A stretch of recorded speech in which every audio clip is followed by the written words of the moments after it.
Maddie चीते को तेज रफ्तार से बाइक चलाने का शौक था।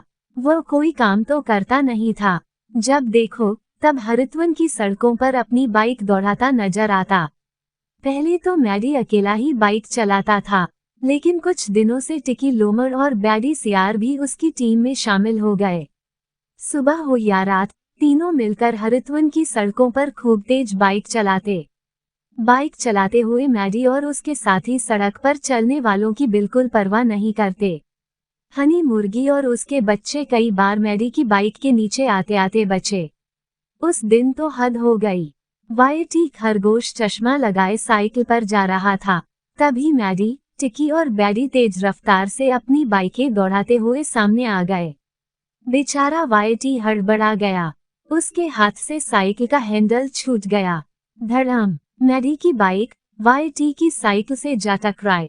वाईटी लड़खड़ाकर साइकिल समेत नीचे गिरा, उसका चश्मा टूट गया, चोट भी लगी। बाइक पर बैठा मैडी दहाड़ा, वाईटी, मरने का इरादा है क्या? ठीक से दिखता नहीं तो साइकिल क्यों चला रहा है?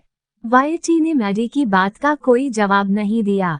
वह जानता था कि मैडी और उसके साथी बदतमीज हैं, उनके मुंह लगना ठीक नहीं। दर्द के कारण वाईटी का बुरा हाल था। वो किसी तरह उठा और अपनी टूटी फूटी साइकिल लेकर चला गया। अब तो मैडी, टिकी और बैडी आए दिन हरित्वन की सड़कों पर एक्सीडेंट करने लगे। एक बार उन्होंने मीनू बकरी को टक्कर मारकर घायल कर दिया, फिर फुटपाथ के किनारे जिमी जिराफ की क्राकरी की दुकान में कप प्लेट तोड़ दिए। हरित्वन के जानवर मैडी, टिकी और बैडी की इन हरकतों से दुखी थे। उन्होंने हरित्वन के राजा बब्बर सिंह से शिकायत की। बब्बर सिंह ने कहा, ये मैडी सचमुच हरित्वन के लिए मुसीबत बन गया है, जल्दी ही इसका कुछ इलाज करना पड़ेगा। एक दिन डब्बू हाथी मस्ती में गाना गाता चला जा रहा था, तभी तेजी से बाइक दौड़ाते हुए मैडी, टिकी और बैडी उधर आ धमके। डब्बू हाथी भारी भरकम था, वह बचकर सड़क के एक ओर जा पाता, इससे पहले ही मैडी, टिकी और बैडी की बाइकें डब्बू से जा टकराए। धड़ाम धड़ाम, मैडी चीता और उसके साथी डब्बू से टकराकर नीचे गिरे। वे चारों खाने चित हो गए। भारी होने के कारण डब्बू का तो कुछ नहीं बिगड़ा, लेकिन मैडी, टिकी और बैडी की हड्डी पसली एक हो गई। तीनों दर्द से कराहने लगे। मैडी बोला, डब्बू, तुम्हारी वजह से हमारा यह 88 हाल हुआ है।